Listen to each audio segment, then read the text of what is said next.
Good morning વિદ્યાર્થી મિત્રો, હરિઓમ। આજે આપણે ગુજરાતી વિષયમાં પાઠ 11 એક જાદુઈ પત્રની વાર્તા વિશે અભ્યાસ કરીશું। એના લેખક છે ડૉક્ટર રતિલાલ બોરીસાગર। પાઠનો સાહિત્ય પ્રકાર છે હાસ્યકથા। તો આગળ આપણે જોયું હતું કે નિરંજન અને લેખક, નિરંજન એ કોણ છે? લેખકના મિત્ર। તે લોકો થિયેટરમાં જાય છે, ત્યાં હાઉસફુલનું બોર્ડ લગાવેલું હોય છે। પછી મેનેજરને એ પત્ર બતાવે છે અને મેનેજરને એ પત્રમાં કંઈ જ વંચાતું નથી કે કંઈ સમજાતું નથી। તો એ કહે છે કે આ શું છે? આ કોનો પત્ર છે? તો નિરંજન કહે છે આ વેદ સાહેબનો પત્ર છે। એ જિલ્લાના અધિકારી છે, એ મારા કાકા થાય એમ પરિચય આપે છે। તો મેનેજર વિચારમાં પડી જાય છે અને પછી કહે છે પણ આ અક્ષર મને સમજાતા નથી। ત્યારે નિરંજન એ કાગળ એટલે કે લેટર પેડ એટલે કે કાગળ એમના હાથમાંથી લઈ લે છે અને કહે છે વાંધો નહીં, હું મારા કાકાને કહી દઈશ। એટલે પાછો પેલો મેનેજર વિચારમાં પડી જાય છે કે અલા, પછી એમને શું કહે છે, એક પટાવાળાને બોલાવે છે। એટલે શું કરે, બેલ વગાડે છે ઓફિસમાંથી અને પટાવાળો આવે છે। તો પટાવાળાને કહે છે કે આ લોકોને બાલ્કનીમાં 2 એક્સ્ટ્રા ચેર્સ મુકાવી આપ। અને પટાવાળા સાથે લેખક અને નિરંજન એમનો મિત્ર જાય છે અને એ મૂવી જુએ છે અને ઇન્ટરવલ એટલે કે વિરામ પડે છે ત્યારે શું કહે છે, પાછો પટાવાળો એમને બોલાવવા આવે છે।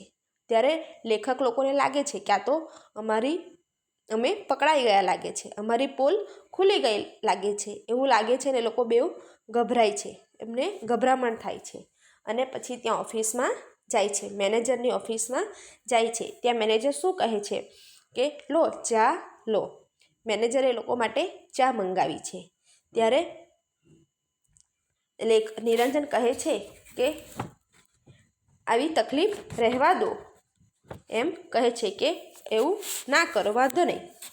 અરે એમાં તકલીફ શાની? એમ પછી મેનેજરે કહે છે કે એમાં અમને તકલીફ શાની? હવે આપણે આગળ જોઈએ કે અરે એમાં તકલીફ શાની એમ કહે છે, ચા તો મંગાવી જ લીધી છે એવું કહે છે કે અરે એમાં એટલે મેનેજર એ લોકોને કહે છે, કારણ કે નિરંજન કહે છે ને કે અરે એવી તકલીફ રહેવા દો। એટલે કહે છે કે એમાં તકલીફ શું? ચા તો મેં મંગાવી જ લીધી છે, તમને ફિલ્મ જોવામાં કંઈક તકલીફ તો નથી થઈ ને? એવું કહે છે। કોણ? મેનેજર કે તમને મૂવી જોવામાં કંઈ તકલીફ તો નથી પડી ને? ના રે ના સાહેબ। નિરંજન કહે છે કે ના સાહેબ, આપે આજે અમને ઘણી મદદ કરી છે। એટલે કે આપે એટલે કે તમે આજે અમને ઘણી મદદ કરી છે। મેં કહ્યું શિષ્યમાં પોતાની વિદ્યા ઉતરતી જોઈ ગુરુ જેમ પ્રસન્ન થઈને વાત્સલ્યપૂર્ણ નેત્રે શિષ્ય પ્રતિ જોઈ રહે તેમ નિરંજન મારી સામે જોઈ રહ્યો।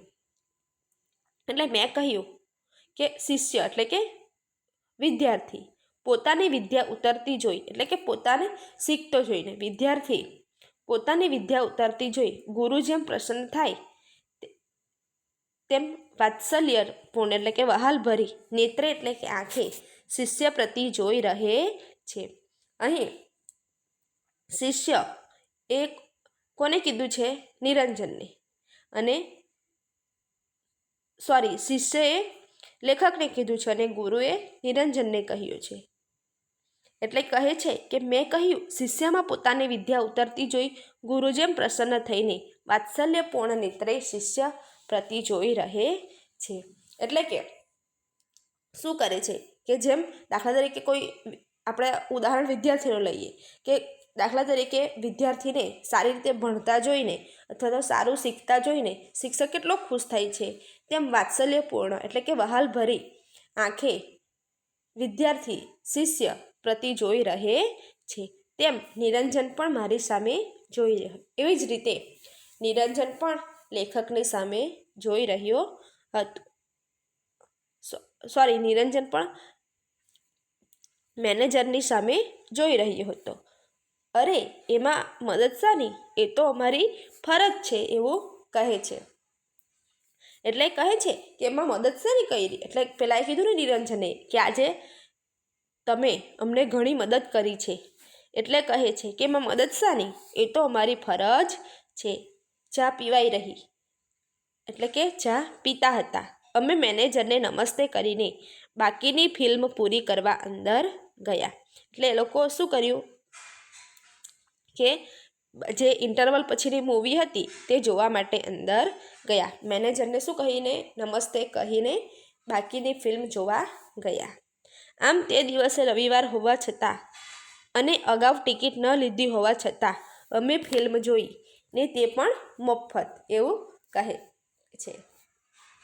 કે તે દિવસે રવિવાર હતો છતાં પણ એ લોકોએ અગાઉ ટિકિટ ન લીધી હતી, કારણ કે રવિવારે ખૂબ જ ભીડ હોય, આપણને પણ ખબર જ છે. છતાં પણ એ લોકોએ ટિકિટ ન લીધી હતી અને એ લોકોએ મૂવી જોઈ તો, પણ તે પણ પાછી મફતમાં. નિરંજને કહ્યું, મજા આવી ને.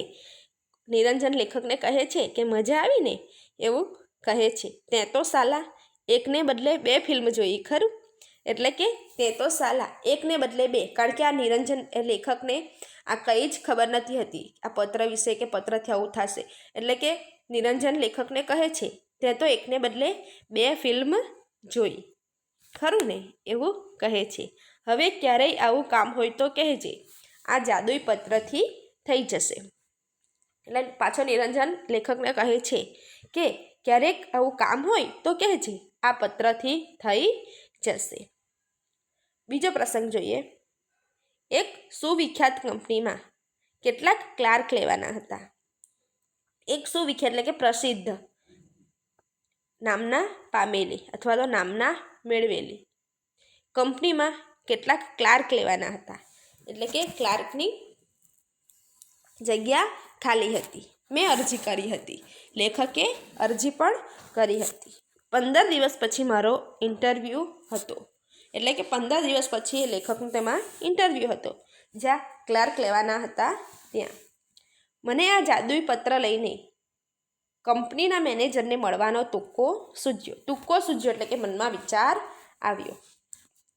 એટલે કે લેખકને કે આ પત્ર લઈને કંપનીના મેનેજરને મળવાનો વિચાર આવ્યો.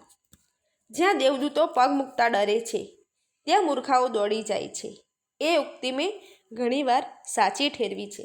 એટલે કે લેખક કહે છે કે જ્યાં દેવદૂતો પણ પગ મૂકતા ડરે છે, ત્યાં મૂર્ખાઓ પણ દોડી જાય છે. એને એ મેં જોયું પણ છે કે એટલે કે આ ઉક્તિનો અર્થ છે કે જે દાખલા તરીકે કોઈ એની લાયકાત ન હોય ને ત્યાં જવું હોય, એ લોકોને પણ નોકરી મળી જાય છે અને હોશિયાર હોય, લાયકાત હોય તે રહી જાય છે. મેં નિરંજનને વાત કરી ને પેલો પત્ર આપવા કહ્યું. એટલે નિરંજનને એણે લેખકે વાત કરી બધી કે આ રીતે ક્લાર્કની ભરતી છે અને આ પેલો પત્ર આપવા કહ્યું. એટલે કે એ મને મેં એમની પાસે પત્ર માંગ્યો. એ પત્ર મને આપવા માટે નિરંજનને મેં કહ્યું. નિરંજને કહ્યું, પત્ર આપવામાં તો કશો વાંધો નથી. એટલે નિરંજન કહે છે કે આ પત્ર આપવામાં તો મને કશો વાંધો નથી, પણ તને એનો ઉપયોગ કરતા નહીં આવડે તો નોકરી તો બાજુ પર રહેશે ને ક્યાંક ભરાઈ પડીશ. એટલે નિરંજન કહે છે કે આ પત્ર મને તને આપવામાં કોઈ જ વાંધો નથી, પણ તને એનો ઉપયોગ કરતા નહીં આવડે તો નોકરી તો બાજુ પર રહેશે, પણ તું ફસાઈ જઈશ. પણ મને હવે આત્મવિશ્વાસ આવી ગયો હતો. પણ લેખકને આ જોયું નિરંજને કર્યું તેવું, એટલે એ જોઈને લેખકને પણ આત્મવિશ્વાસ આવી ગયો હતો.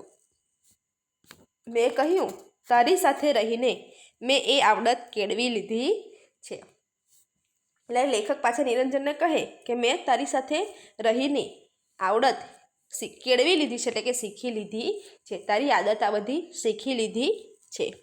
ગુરુએ શિષ્ય પર ભરોસો રાખવો જોઈએ. એટલે પાછો કહે છે કે ગુરુએ શિષ્ય પર ભરોસો રાખવો જ જોઈએ. નિરંજને મને પત્ર આપ્યો. એટલે કે નિરંજન લેખકને પત્ર આપે છે. પત્ર લઈને હું કંપનીની હેડ ઓફિસે પહોંચી ગયો. એ પત્ર લઈને લેખક કંપનીની એટલે કે એ કંપનીમાં હેડ ઓફિસે એટલે કે મુખ્ય કાર્યાલયમાં પહોંચી ગયો. મેનેજરના પીએને મેં ચિઠ્ઠી મોકલી કહેવડાવ્યું કે લાયન્સ ક્લબના ડિસ્ટ્રિક્ટ ગવર્નરનો પત્ર લઈ હું મેનેજર સાહેબને મળવા માંગુ છું. એટલે કે મેનેજરના પી એટલે કે મેનેજરના આસિસ્ટન્ટ, પી એટલે કે પર્સનલ આસિસ્ટન્ટ ને મેં ચિઠ્ઠી મોકલી. એટલે કે ચિઠ્ઠી એણે એમના મેનેજરના આસિસ્ટન્ટને આપી અને કીધું કે લાયન્સ ક્લબના ડિસ્ટ્રિક્ટ ગવર્નરનો પત્ર લઈને હું મેનેજરને મળવા માંગુ છું. એટલે કે આ જિલ્લાના અધિકારીનો પત્ર લઈને હું મેનેજરને મળવા માંગુ છું. થોડી વારમાં તેડું આવ્યું. એટલે કે થોડી વાર પછી એને બોલાવ્યા. મેનેજરના પીએની ઓફિસમાં મને લઈ જવામાં આવ્યું. એટલે કે મેનેજરના પીએની ઓફિસમાં એટલે કે પર્સનલ આસિસ્ટન્ટની ઓફિસમાં એટલે કે મેનેજર હતો તેની આસિસ્ટન્ટની ઓફિસમાં એને લઈ જવામાં આવ્યો. મારી ગભરામણ વધતી જતી હતી. એટલે કે એમને લેખકને ગભરામણ થતી હતી. મારાથી કંઈ ગલ્લા તલ્લા થઈ જાય તે પહેલાં મેં મારું અમોધ શસ્ત્ર વાપરી નાખ્યું. એટલે કે લેખકથી કંઈ બોલાઈ જાય ભૂલમાં કે કંઈ ભૂલ થઈ જાય એટલે ગલ્લા તલ્લા થઈ જાય એટલે કે ભૂલ થઈ જાય તે પહેલાં જ એણે શું કર્યું કે શસ્ત્ર વાપરી નાખ્યું. એટલે કે પહેલાં મેં મારું અમોધ એટલે કે અચૂક શસ્ત્ર વાપરી નાખ્યું. એટલે કે મારાથી કંઈ ભૂલ થઈ જાય એ પહેલાં જ એણે એનું શસ્ત્ર વાપરી નાખ્યું. કે એકદમ પેલો પત્ર મેં પીએના હાથમાં મૂકી દીધો. એટલે કે એકદમ એટલે અચાનક જ એનાથી કંઈક અલટું સુલટું બોલાઈ જાય કે આમ તેમ કંઈ થઈ જાય એટલે શું કર્યું અચાનક જ એકદમ પેલો જે પત્ર હતો એની પાસે વેદ સાહેબનો એ પત્ર એમના આસિસ્ટન્ટના પીએના હાથમાં મૂકી દીધો. એટલે કે પર્સનલ આસિસ્ટન્ટના હાથમાં મૂકી દીધો. પત્ર જોઈને એ ચમક્યા. એટલે કે અચાનક એ પત્ર જોઈને આશ્ચર્યચકિત થઈ ગયા. તેણે કહ્યું આ તો વેદ સાહેબનો પત્ર છે. અને એ કહે છે કે આ તો વેદ સાહેબનો પત્ર છે એવું પણ કહે છે.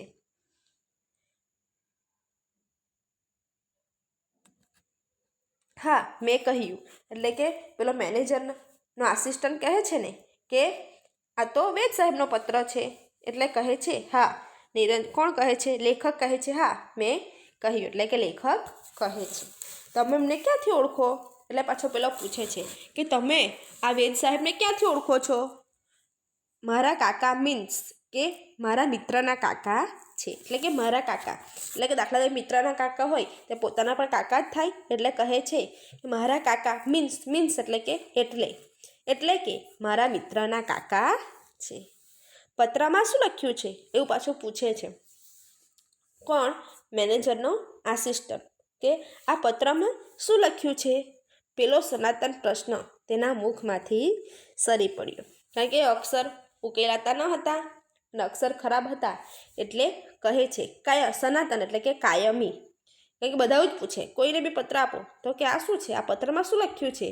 એવું જ કહે છે. એટલે કે પેલો કાયમી પ્રશ્ન એના મુખમાંથી નીકળ્યો. મેં પત્ર ઉખેડ્યો નથી. એટલે કે કહે છે કે મેં પત્ર ખોલ્યો નથી. ઉખેડ્યું એટલે કે ખોલવું. ઉખેડ્યું એટલે કે ખોલ્યો પણ નથી. કોણ કહે છે? લેખક કહે છે કે મેં આ પત્ર ખોલ્યો નથી. ઉખેડ્યો હોત તોય કહીને તે જરા હસ્યા ને ઊભા થઈને અંદરની કેબિનમાં ગયા. એટલે કે પેલાએ કીધું ને લેખકે કે આ પત્ર મેં ખોલ્યો નથી. એટલે પાછા મેનેજરના આસિસ્ટન્ટ કહે છે કે ખોલ્યો હોત તો પણ એટલે કે અક્ષર ઉકેલાતા નહોતા એટલે હસે છે કે ખોલ્યો હોત તો પણ અક્ષર ઉકેલાત નહીં. કહી તે જરા હસ્યા એટલે કે થોડુંક હસીને બોલ્યા ને ઊભા થઈને અંદરની કેબિનમાં ગયા. અને પાછા ત્યાંથી ચેર પરથી ઊભા થઈ ગયા અને અંદરની કેબિનમાં ગયા. હું ખરેખર ગભરાઈ ગયો. એટલે કે લેખક ગભરાઈ ગયા. કુરુક્ષેત્રના મેદાનમાં મૂંઝાઈ ગયેલા અર્જુન જેવી મારી સ્થિતિ હતી. એટલે કહે છે કુરુક્ષેત્ર એટલે કે જ્યાં કૌરવો અને પાંડવોનું યુદ્ધ થયું હતું તે સ્થળ. આ તમે નામ સાંભળ્યું જ હશે. કુરુક્ષેત્રના મેદાનમાં મૂંઝાઈ ગયેલા અર્જુન જેવી મારી સ્થિતિ હતી. એટલે એ જ્યારે કૌરવો અને પાંડવોનું યુદ્ધ થતું હતું ત્યારે અર્જુન મૂંઝાઈ ગયા હતા અને અર્જુનની હાલત ખરાબ હતી તેવી સ્થિતિ થઈ. પણ મારો કૃષ્ણ નિરંજન ત્યાં હાજર નહોતો. એટલે તે નિરંજને એમના મિત્ર નિરંજનને યાદ કરે છે. કોણ? લેખક. કે પણ મારો કૃષ્ણ, કારણ કે કૃષ્ણ બચાવે છે ને, એટલે કહે છે કે ત્યાં મારો કૃષ્ણ ત્યાં હાજર હતો નહીં. થોડી વારે પીએ બહાર આવ્યા ને કહ્યું, અંદર જાઓ, સાહેબ બોલાવે છે. અને થોડી વાર થઈ પેલો ત્યાં મેનેજરનો આસિસ્ટન્ટ હતો તે ત્યાં એને ઓફિસમાં લઈ ગયો અને બધું પૂછ્યું અને પછી શું કર્યું કે અંદર ગયા ઓફિસમાં અને થોડી વાર પાછા બહાર આવ્યા ને કહ્યું, અંદર જાઓ, સાહેબ બોલાવે છે. હવે તો ધ્રુજવા લાગ્યું. એટલે કે હવે તો લેખક ધ્રુજવા લાગ્યા, એમને ડર લાગવા લાગ્યો. ઘડીભર તો મને થયું કે અહીંથી નાસી છૂટું. એટલે કે થોડીક વાર તો એમને થઈ ગયું કે અહીંથી હું ભાગી જાઉં, પણ એમ કરવામાં હિંમત ચાલી નહીં. પણ એવું કરવામાં પણ લેખક હિંમત ચાલી નહીં. ફાંસીની ખોલી તરફ જતો હોઉં તેમ ધસડાદે પગે હું અંદર ગયો. ફાંસીની ખોલી એટલે કે ઓરડી તરફ હું જતો હોઉં એવું મને લાગ્યું. કારણ કે લેખક ડરે છે એટલે એને ધસડાતે પગે એટલે કે ધીમે ધીમે પગે, પગ ધસડતા ચાલતા હોય એવી રીતે અંદર ગયા. અંદર સાહેબ બેઠા હતા. એટલે કે અંદર સાહેબ બેઠા હતા. હું અંદર ગયો. એટલે કે લેખક અંદર ગયા. ત્યારે એ પત્ર ઉકેલવામાં મશગુલ હતા. કારણ કે પહેલેથી જ એ પત્ર મેનેજરના આસિસ્ટન્ટે એમને પત્ર મોકલાવી દીધો હતો. એટલે કે ત્યારે એ પત્ર ઉકેલવામાં મશગુલ હતા. હું જઈને ઊભો રહ્યો. એટલે કહે, બેસો. અને ત્યાં જઈને લેખક ઊભા રહ્યા. ત્યારે કહે કે બેસો. મેનેજર કહે કે બેસો. હું બેઠો એટલે એમણે પૂછ્યું. એટલે કે લેખક બેઠા ત્યારે મેનેજરે પૂછ્યું, તમે વેદ સાહેબને કેવી રીતે ઓળખો? કે તમે વેદ સાહેબને કઈ રીતે ઓળખો છો? એવું પૂછે છે. મારા મિત્ર નિરંજન વેદના એ કાકા થાય. એટલે કહે છે કે મારો મિત્ર છે નિરંજન વેદ, તેમના એ કાકા થાય છે. મને લાગ્યું કે પત્રની અસર થઈ રહી છે. એટલે કે લેખકને એવું લાગે છે કે આ પત્રની અસર થવા લાગી છે. એમ નિરંજન તમારો મિત્ર છે? એટલે કે પાછા મેનેજર કહે છે કે એવું છે એમ, નિરંજન તમારો મિત્ર છે? એવું પૂછે છે. સારું, આ પત્ર તો મારો જ છે, મારા જ અક્ષર છે. એવું મેનેજર પાછા કહે છે કે સારું, આ પત્ર તો મારા જ છે, મારા અક્ષર છે. કારણ કે લેખકને પહેલાં પૂછે છે, એ વેદ સાહેબ છે તે જ મેનેજર હોય છે. એટલે કે એને પૂછે છે કે તમે નિરંજનને કેવી રીતે ઓળખો? એમ પૂછે છે. તો લેખક કહે છે કે મારા મિત્રના નિરંજન વેદના એ કાકા થાય છે. વેદ સાહેબ મારા મિત્ર નિરંજનના એ કાકા થાય છે એવું કહે છે. અને એને લેખકને લાગ્યું કે આ પત્રની અસર થઈ રહી છે. નિરંજન તમારો મિત્ર છે? એટલે કારણ કે એને ખબર છે કે, કારણ કે લેખકને ખબર નથી કે આ વેદ સાહેબ એમના કાકા, આ વેદ સાહેબ જ છે. એટલે નિરંજન તમારો મિત્ર છે? સારું, આ પત્ર તો મારો જ છે, મારા જ અક્ષર છે એવું કહે છે. સ્વગત બોલતા હોય એમ કહ્યું, પણ લખ્યું શું છે તેનો અત્યારે ખ્યાલ આવતો નથી એવું કહે છે. કે આ પત્ર તો મારો જ છે અને મારા જ અક્ષર છે. પણ સ્વગત એટલે કે મનમાં પોતે બોલતા હોય એમ કહ્યું, પણ પત્રમાં શું લખ્યું છે તે મને અત્યારે સમજમાં આવતું નથી. ખ્યાલ નથી આવતો એટલે કે સમજમાં આવતું નથી. તમે કહો છો કે આ પત્ર મારા પર લખાયેલો છે, પણ એનો મેળ બેસતો નથી. પણ લેખકે એમ કીધું હતું ને કે આ પત્ર વેદ સાહેબનો છે. એટલે લેખક કહે છે કે આ પત્ર મારા પર લખાયેલો હોય એવું મને લાગતું નથી. મેં મારી જ ઉપર કદી પત્ર લખ્યો હોય એવું મને યાદ આવતું નથી. મેં મારી પર જ પત્ર લખ્યો હોય એવું મને યાદ આવતું નથી, એવું લેખકને મેનેજર કહે છે. આ સાંભળીને મને તો ધરતી ફરતી લાગી. એટલે કે એવું સાંભળીને મને ચક્કર આવવા માંડ્યા, કારણ કે વેદ સાહેબનો પત્ર છે. એટલે કહે છે કે મેં મારા પર ક્યારેય પત્ર લખ્યો નથી અને મને એવું કંઈ યાદ પણ નથી કે મેં મારા પર ક્યારેય પત્ર લખ્યો હોય. એવું બોલતા સાંભળીને લેખકને ચક્કર આવવા લાગ્યા. સાહેબના ટેબલ પર પડેલા પાટિયા પર મારી નજર પડી. એટલે કે સાહેબના ટેબલ પર, એટલે કે જ્યાં તમે જોયું હશે કે કશે જાઓ, કોઈ ઓફિસમાં જાઓ, ત્યાં જે હોય તેનું નામ, જે તે કાર્ય કરતા હોય એનું ત્યાં નામ લખ્યું હોય, એક પાટિયું જેવું હોય અને તેના પર તેનું નામ લખ્યું હોય. એટલે કે સાહેબના ટેબલ પર પડેલા પાટિયા પર લેખકની નજર પડી અને લખ્યું હતું એમજી વેદ. એટલે કે એ ત્યાં નામ પણ લખ્યું હતું કે એમજી વેદ. મારું નસીબ મને ખુદ વેદ સાહેબ પાસે જ ખેંચી લાવ્યું હતું. પછી લેખકને ખબર પડી કે આ એમજી વેદ એટલે કે આ વેદ સાહેબ જ છે. મારું નસીબ મને ખુદ, એટલે કે મારું નસીબ મને વેદ સાહેબ પાસે ખેંચી લાવ્યું છે એવું વિચારે છે. મેં નિરંજનને વાત કરી હોત તોય આ ગોટાળો ન થાત, કારણ કે એના કાકા છે વેદ સાહેબ, એટલે કહે છે કે મેં નિરંજનને કીધું હોત તો પણ આ ગોટાળો થાત નહીં, એટલે કે ગડબડ. ગોટાળો એટલે કે ગડબડ થાત નહીં. જોકે વેદ સાહેબ તો હજુ પત્ર ઉકેલવામાં જ પ્રવૃત્ત હતા, પણ વેદ સાહેબ તો પેલો જે પત્ર હતો તે ઉકેલવામાં પ્રવૃત્ત હતા, એટલે કે મશગુલ હતા. થોડી વાર પત્ર સામે જુએ, વળી મારી સામે જુએ. એટલે કે થોડી વાર પત્રને જુએ, પાછા લેખકને જુએ.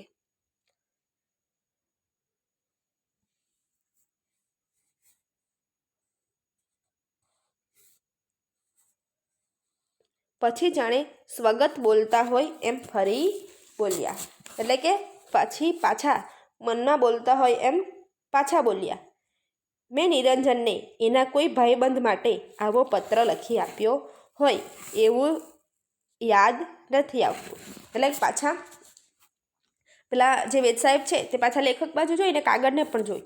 પછી એવું પાછા કહે છે, કોણ? વેદ સાહેબ, કે સ્વગત એટલે કે મનમાં બોલતા હોય એમ પાછા બોલ્યા કે નિરંજનને એના કોઈ ભાઈબંધ માટે પત્ર લખી આપ્યું હોય એવું કંઈ મને યાદ આવતું નથી એવું કહે છે. કે મેં નિરંજનને કંઈ એના મિત્ર માટે પત્ર લખી આપ્યો હોય એવું કંઈ યાદ આવતું નથી. પણ આ લેટર પેડ ને અક્ષર તો મારા જ છે, પણ આ કાગળ ને અક્ષર તો મારા જ છે. માત્ર પત્ર કોને ઉદ્દેશીને લખ્યો છે તેનો ખ્યાલ નથી આવતો. એટલે લેખક કહે છે, પેલા વેદ સાહેબ તો કહે છે કે આ સાહેબ એટલે કે વેદ સાહેબ છે, સાહેબ મોટા, એટલે કે લેટર પેડ ને અક્ષર તો મારા જ છે, પણ આ પત્ર કોને સંબોધીને લખ્યો છે તેનો ખ્યાલ આવતો નથી. એ જો ખ્યાલ આવે તો કંઈક સમજાય. એટલે કે જો આ કંઈક ખ્યાલ આવે તો કંઈ મને સમજ પડે કે આ પત્ર કોને ઉદ્દેશીને લખાયો છે, તો મને કંઈક સમજ પડે. પણ ઓલ રાઈટ, તમારે કામ શું છે? એટલે કે પછી છેલ્લે બધું પતી જાય પછી કહે છે ઓલ રાઈટ, એટલે કે બરાબર. પછી એ બરાબર, કંઈ વાંધો નહીં, પણ તમારે કામ શું છે એવું કહે છે. સાહેબ,